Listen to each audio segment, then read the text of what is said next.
लेकिन सबसे पहले इस वक्त की सबसे बड़ी खबर आपको बता दें कि राज्यसभा में आज ओबीसी बिल पेश होगा, जिसके पास होने की संभावना है। राज्यसभा में आज पेश होना है क्योंकि कल ही लोकसभा में चर्चा के बाद उस पर मुहर लग गई थी और आज राज्यसभा में चर्चा होनी है। संसदीय कार्य राज्य मंत्री अर्जुन मेघवाल ने कहा है कि जिन लोगों ने राज्यसभा में कल हंगामा किया था उनके खिलाफ कार्रवाई को लेकर विचार चल रहा है। राज्यसभा के सभापति वेंकैया नायडू से मीटिंग के बाद अमित शाह, प्रहलाद जोशी और पीयूष गोयल प्रधानमंत्री से मिलने पहुंचे। अनुराग ठाकुर क्या कुछ कह रहे हैं, सुनते हैं। जो हुआ वो एक के बाद दूसरी घटना शर्मसार करने वाली थी। पहले मंत्री जी का बयान फाड़ देना एक दिन, और फिर कल टेबल पर चढ़ के पीठ के ऊपर यानी कि राज्यसभा के अध्यक्ष की चेयर के ऊपर वो फाइल फेंक देना अपने आप में शर्मसार करने वाला है। और कोई इसमें गर्व महसूस करता है तो मुझे कई बार लगता है जैसा 26 जनवरी को हुआ, जहां एक और उससे शर्मसार हुए, वहीं पर इस तरह की घटनाओं को बार बार कहीं ना कहीं अंजाम दिया जाता है। अपना 2 वर्ष तक demarcated sacred areas which are known as sanctum sanctorum. The Parliament, the apex legislature of our country, is regarded as the temple of democracy. The table area where the officers and reporters of the House, the Secretary General and the presiding officer are seated is considered as the holy sanctum sanctorum of the House. A certain degree of sacredness is attached to this place. In our temples, devotees are allowed only up to this sanctum sanctorum and not beyond. Entering this sanctum sanctorum of the House in itself is an act of sacrilege. It has been happening as a routine for some time. I am distressed by the way this sacredness was destroyed yesterday when some members sat on the table, some others climbed on the table of the House, perhaps to be more visible with such acts of sacrilege. I have no words to convey my anguish and to condemn such acts. As I spent a sleepless night,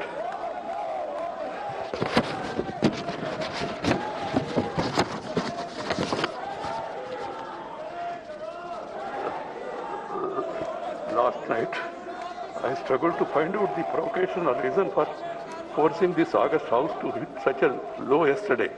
A discussion on agriculture problems and solutions was listed. There can be difference of opinion and there can be a specific demand from anybody.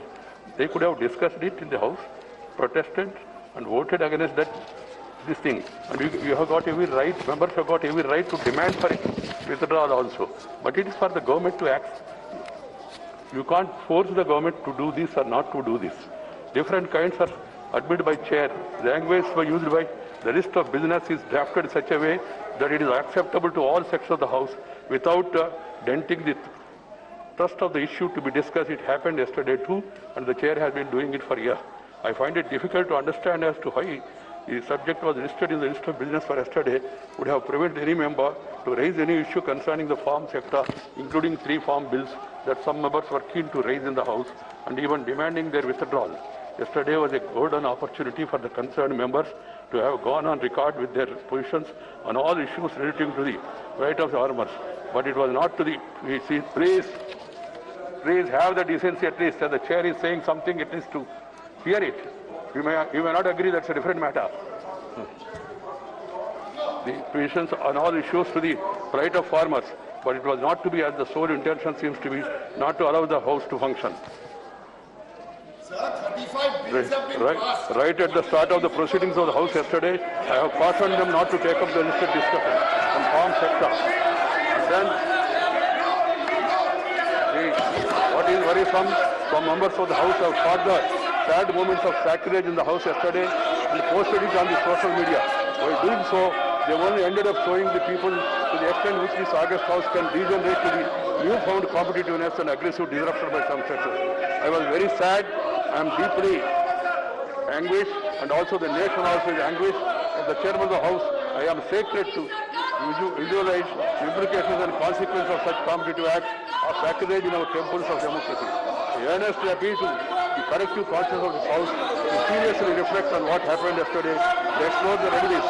If any failure to do would certainly amount to a setback to our parliamentary democracy, to make it irrelevant, I would like to remind all of you that we begin to celebrate 75 years of our independence in a few days from now. The choice before each one of you is very clear. Either to be best parliamentarian or the worst disruptor. The choice is yours. And I am told that some people have complained about not showing this in the Rajya Sabha. I don't know why Rajya Sabha TV is not showing. This also can be shown. I have no problem. I don't want to run the house like this. I am adjourning the house to meet at 12 a.m.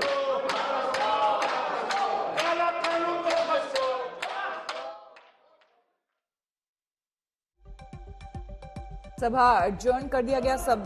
Rajya Sabha के सभापति वेंकैया नायडू ने बाकायदा कहा कि जो कुछ भी हुआ कल वो बेहद अफसोसनाक था। उन्होंने कहा कि ये बिल्कुल भी उम्मीद नहीं की जाती है सांसदों से कि वो इस तरह का बर्ताव करे। आपको हम बता दें, राज्यसभा को स्थगित कर दिया गया। राज्यसभा के सभापति वेंकैया नायडू ने काफी कुछ कहा। उन्होंने अफसोस जताया कल जो कुछ भी हुआ था। उन्होंने कहा कि ये मर्यादित बिल्कुल भी नहीं है। जिस तरह की भाषा का प्रयोग किया गया राज्यसभा में, सांसदों ने जिस तरह का एक्ट किया वो बिल्कुल भी नहीं करना चाहिए। आपको अगर याद हो, तस्वीरें भी हम आपको दिखा रहे हैं कि कल लगातार विपक्ष नारेबाजी कर रहा था राज्यसभा में और साथ ही साथ रूल बुक भी उठा करके फेंक दी थी। आपको एक बार फिर से सुनाते हैं क्या कहा वेंकैया नायडू ने।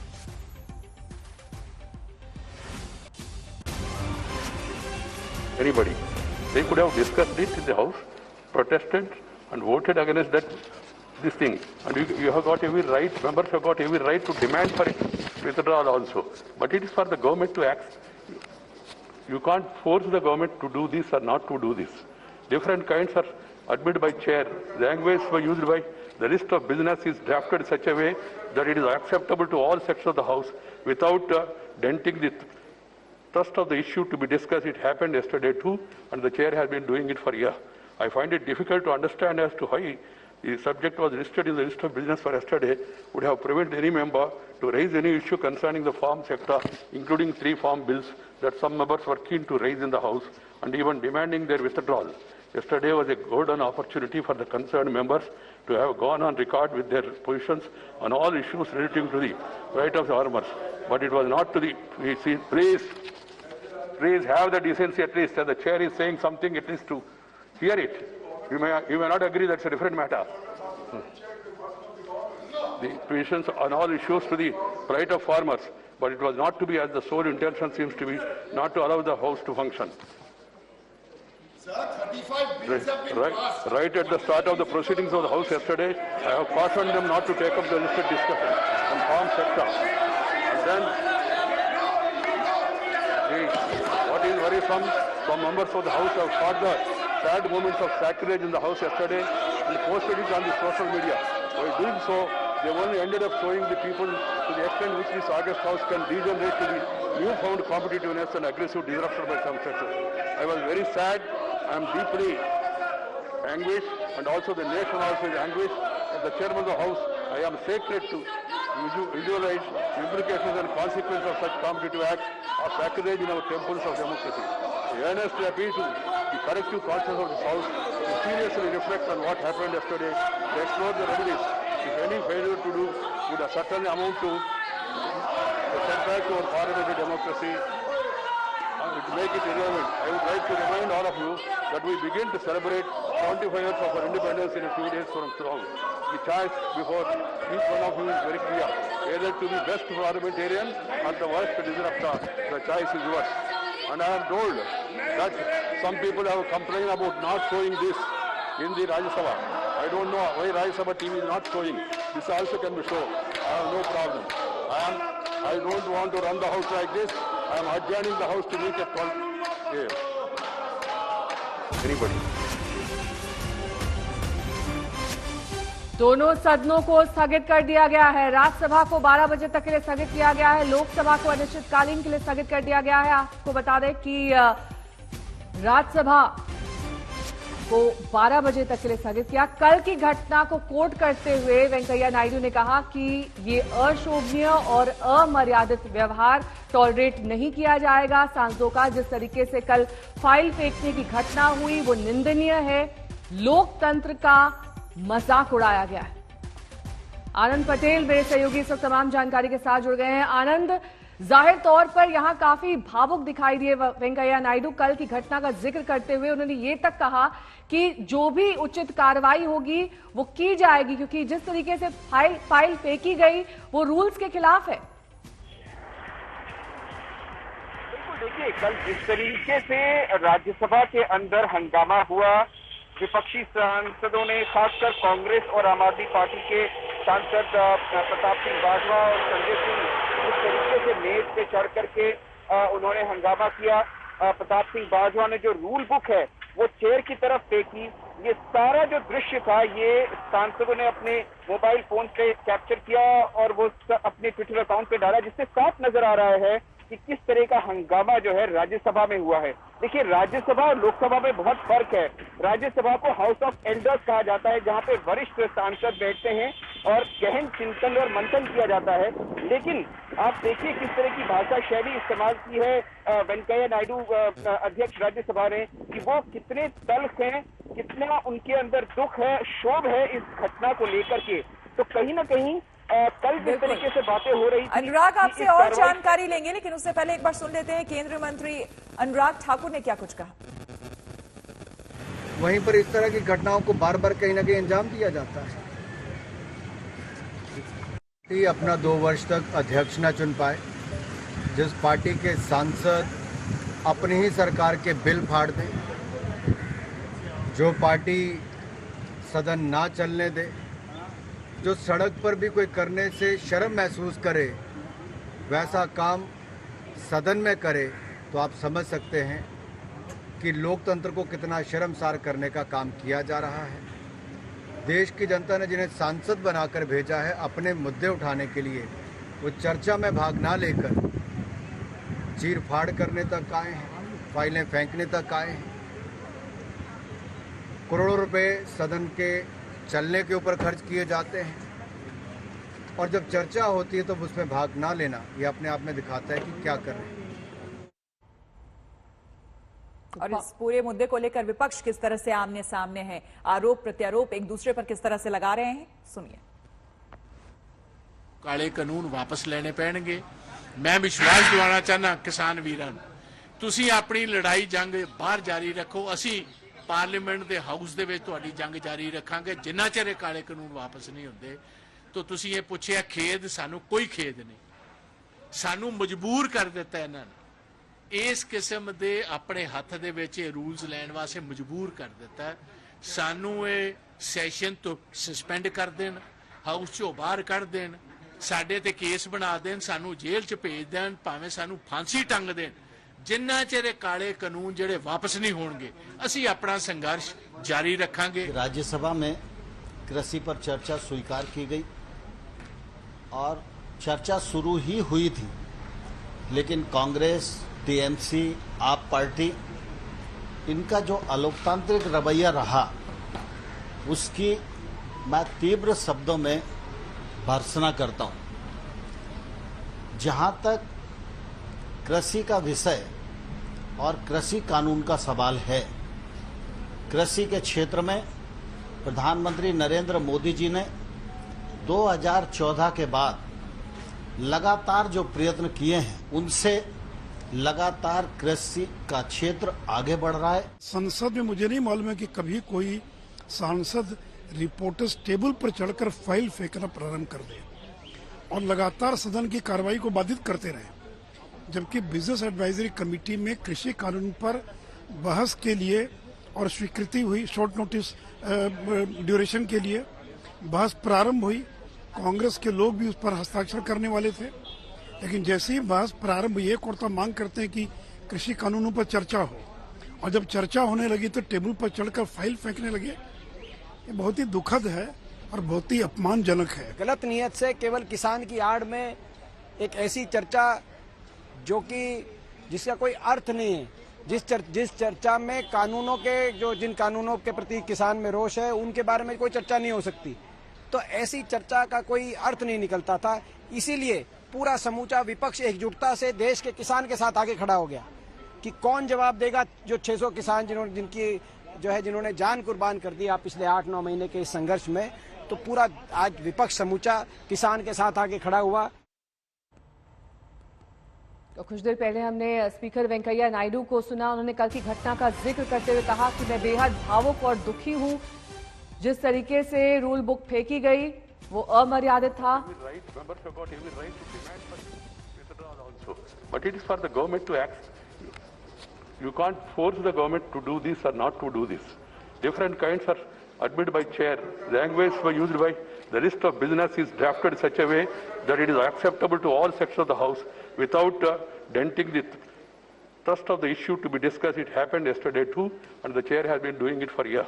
I find it difficult to understand as to why the subject was listed in the list of business for yesterday would have prevented any member to raise any issue concerning the farm sector, including 3 farm bills that some members were keen to raise in the House and even demanding their withdrawal. Yesterday was a golden opportunity for the concerned members to have gone on record with their positions on all issues relating to the right of the farmers. But it was not to the... Please have the decency at least, as the chair is saying something, at least to hear it. You may not agree, that's a different matter. The positions on all issues to the right of farmers, but it was not to be, as the sole intention seems to be, not to allow the House to function. Sir, 35 bills have been passed. Right at the start of the proceedings of the House yesterday, I have cautioned them not to take up the listed discussion on farm sector. And then, what is worrisome, some members of the House have fought the sad moments of sacrilege in the House yesterday and posted it on the social media. By doing so, they only ended up showing the people to the extent which this August House can degenerate to the newfound competitiveness and aggressive disruption by some sectors.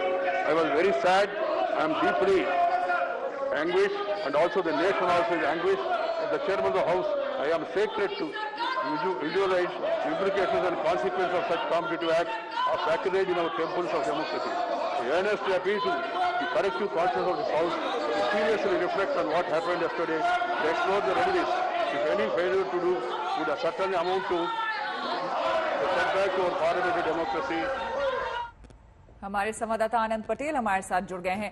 आनंद, जाहिर सी बात है इस तरह की घटना जो है शर्मसार करने वाली है, और अब ऐसे में अब ये बात सामने आ रही है आनंद कि अब जल्द से जल्द उन सांसदों पर कार्रवाई होगी, और इसको लेकर अमित शाह जो है, प्रहलाद पटेल भी बताया जा रहा है कि वो मुलाकात करेंगे प्रधानमंत्री नरेंद्र मोदी से। क्या जानकारी इस मामले में?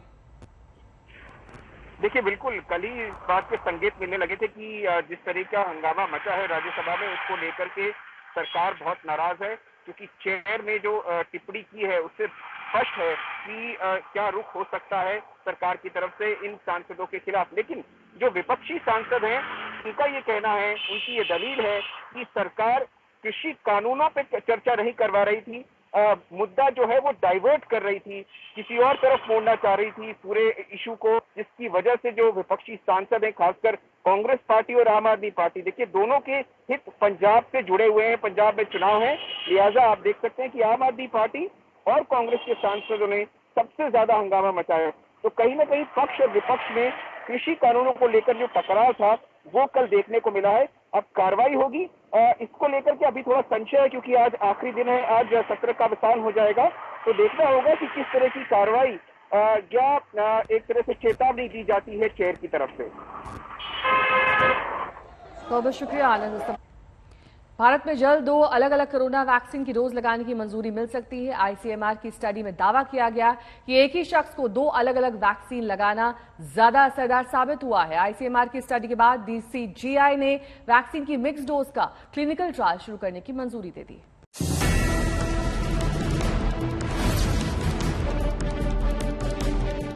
कोरोना के खिलाफ जारी जंग को जीतने के लिए देश भर में टीकाकरण जारी है। वैक्सीनेशन को लेकर लगातार नए नए एक्सपेरिमेंट्स भी किए जा रहे हैं। इन नए प्रयोगों के बीच आईसीएमआर की स्टडी में दावा किया गया है कि कोवैक्सीन और कोविशील्ड को मिलाने से बेहतर नतीजा आता है। आईसीएमआर के मुताबिक इन दोनों वैक्सीन का मेल सुरक्षित है और इससे बेहतर इम्यूनोजेनिसिटी मिलती है। इसके साथ ही साइड इफेक्ट भी दोनों वैक्सीन को अलग अलग लेने के बराबर है। आईसीएमआर की इस स्टडी में 98 लोग शामिल थे। इनमें उत्तर प्रदेश के वो 18 लोग शामिल किए गए थे जिन्होंने अनजाने में पहली डोज कोविशील्ड और दूसरी डोज कोवैक्सीन की ली थी। भारत में कोविड-19 के खिलाफ टीकाकरण अभियान 2 वैक्सीन के साथ शुरू हुआ था। इनमें कोविशील्ड और कोवैक्सीन की दोनों डोज में एक ही तरह की वैक्सीन देना तय हुआ था। हालांकि उत्तर प्रदेश के सिद्धार्थनगर में अनजाने में 18 लोगों को कोविशील्ड की पहली डोज और कोवैक्सीन की दूसरी डोज दे दी गई। इससे शुरुआत में लोगों में घबराहट पैदा हुई और वैक्सीन को लेकर हिचकिचाहट भी बढ़ी। लेकिन आईसीएमआर की स्टडी में अलग अलग वैक्सीन की डोज लेने वाले 18 लोगों के अलावा 40 ऐसे लोगों को शामिल किया गया जिन्होंने कोविशील्ड की दोनों डोज ली थी और 40 लोग कोवैक्सीन की दोनों डोज लेने वाले शामिल किए गए थे। स्टडी में कहा गया है कि इसमें उन 18 लोगों की सुरक्षा और इम्यूनिटी की तुलना कोविशील्ड और कोवैक्सीन की दोनों डोज लेने वालों से की गई। इनमें साइड इफेक्ट्स कम या बराबर पाए गए, जिसमें सुरक्षा का पता चलता है। साथ ही इनमें अल्फा, बीटा, डेल्टा वेरिएंट के खिलाफ ज्यादा इम्यूनोजेनिसिटी मिली। इसके अलावा एलजीजी एंटीबॉडी और लोगों का न्यूट्रलाइजिंग एंटीबॉडी रिस्पांस दोनों समान वैक्सीन लेने वालों के मुकाबले ज्यादा रहा। यानी जिन लोगों ने दोनों डोज अलग अलग वैक्सीन की ली थी, उनके अंदर कोरोना वायरस से लड़ने के लिए ज्यादा ताकतवर एंटीबॉडीज बनी थी। इसके जरिए अलग अलग वैक्सीन को लेकर जो हेजिटेंसी या अनअवेलेबिलिटी की प्रॉब्लम है उसमें सुधार जरूर हो सकता है और इससे वैक्सीनेशन की ड्राइव भी स्पीड अप हो पाएगी। परंतु जैसे कि स्टडी के अनुसार ये सामने आया है कि वैक्सीन की मिक्सिंग से बेहतर इम्यूनिटी हासिल हो सकती है। इसको अभी और फॉलो अप करना होगा, क्योंकि मौजूदा आईसीएमआर की स्टडी की बात करें तो उसमें भी मिक्सिंग वैक्सीनेशन ड्राइव में पार्टिसिपेट करने वाले लोगों का बेसलाइन सीरोलॉजिकल और इम्यूनोलॉजिकल डेटा अभी उपलब्ध नहीं था। अभी इस स्टडी का दायरा काफी छोटा है। ऐसे में मुमकिन नहीं लगता कि बहुत जल्दी वैक्सीन मिक्स करने की मंजूरी मिल जाएगी। लेकिन अगर इसका ट्रायल ज्यादा लोगों पर किया जाए तो फिर संभव है कि देश में 2 अलग अलग डोज अलग अलग वैक्सीन की लगाई जाए। आज तक ब्यूरो। और अब एक ऐसी खबर जिसे देखकर आप हैरान रह जाएंगे। जब लग रहा था कि टीका लगवाना अब आसान हो गया है, तभी दिल्ली से सटे गुरुग्राम से हैरान करने वाली तस्वीर सामने आई है। आज टीका लगवाने के लिए गुरुग्राम के सरस्वती एन्क्लेव इलाके में कल शाम से लोग कतार में लगे हुए हैं।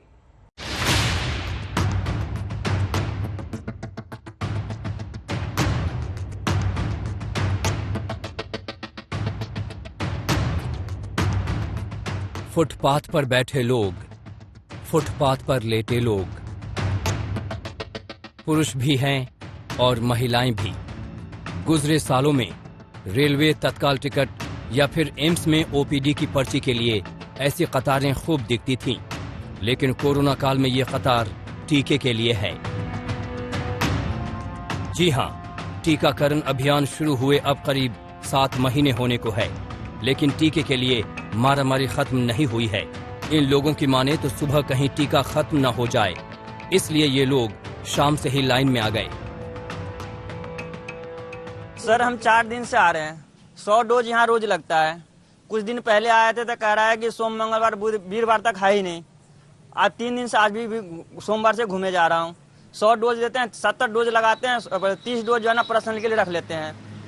पब्लिक घूम के चले जाते हैं। कंपनी में मांगता है कि जब तक वैक्सीन लगेगा जब तक मना कर देता है। वैक्सीन के लिए बैठे हैं साहब। कितने बजे आए थे आप यहाँ पे? हम 5 बजे के आए पड़े हैं।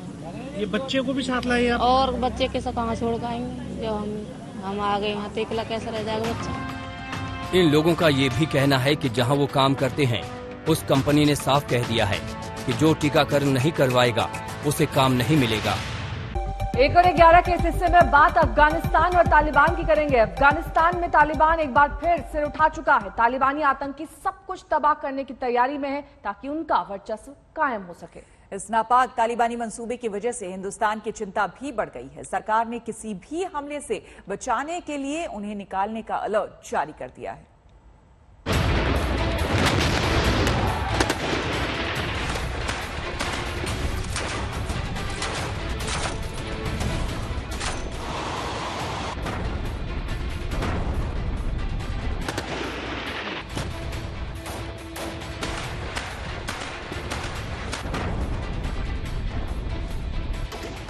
तालिबान बम बारूद और गोलियों की बारिश कर रहा है तो अफगान सेना भी मुंहतोड़ जवाब दे रही है। तालिबानी आतंकी और अफगानी सेना के जवान आमने सामने हैं। ज्यादातर अफगानिस्तान वॉर जोन बना हुआ है। हालात विभत्स हैं। बेगुनाहों की जिंदगी पर बम बारूद बरसा है। एक बार फिर तालिबान सिर उठा चुका है और बड़ी चुनौती बन गया है। अब तक जो तालिबान ने किया है उस पर पूरी दुनिया चिंतित हो उठी है। अफगानिस्तान से सटे ताजिकिस्तान बॉर्डर की ये तस्वीरें तनाव की गवाही दे रही हैं।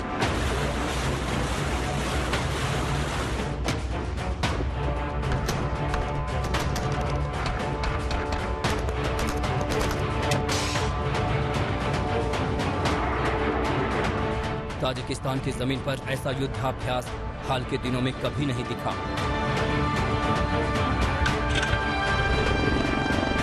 रूस और उज़्बेकिस्तान के साथ मिलकर ताजिकिस्तान की सेनाओं ने तोपों का मुंह मोड़ दिया है।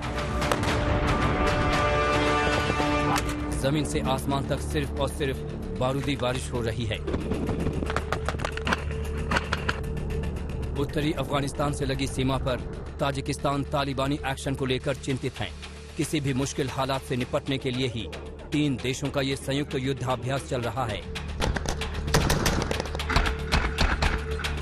सवाल है कि तालिबान से निपटने की इतनी बड़ी तैयारी क्यों? क्या अफगानिस्तान के लड़ाके काफी नहीं? तो इसका जवाब भी जान लीजिए। अफगानिस्तान के करीब 65% हिस्से पर कब्जा कर चुका है तालिबान।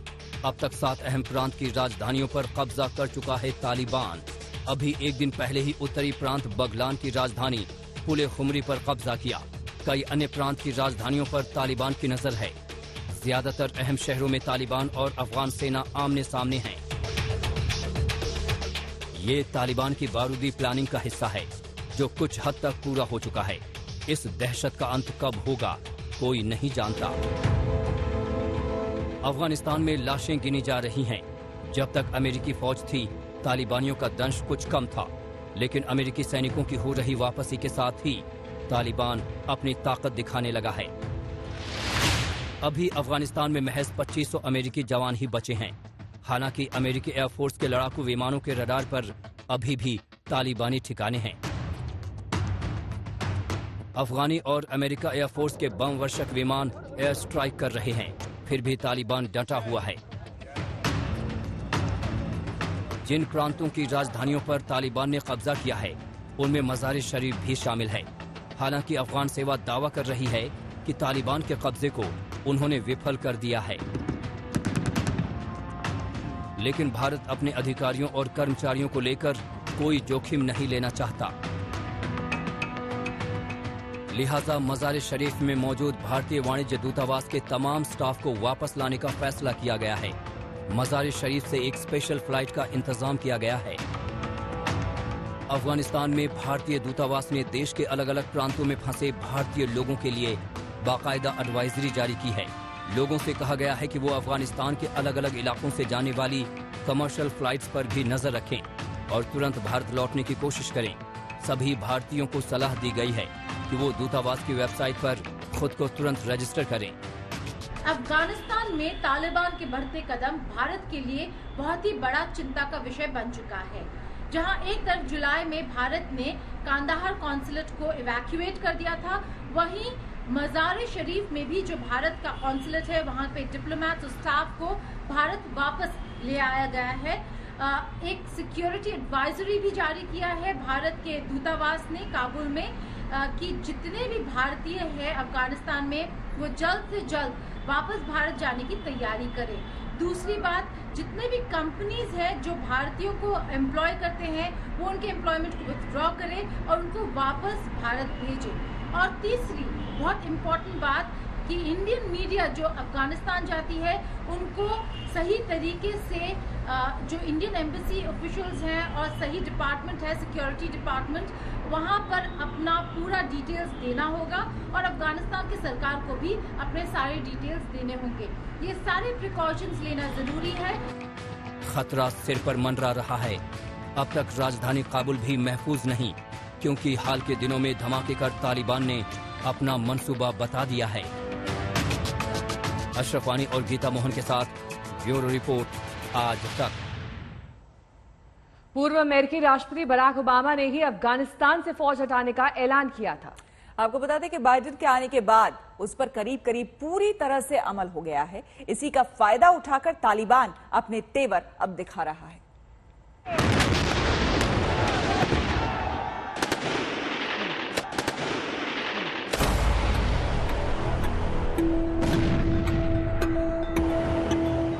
ये तालिबान के खिलाफ जारी जंग की एक झलक भर है।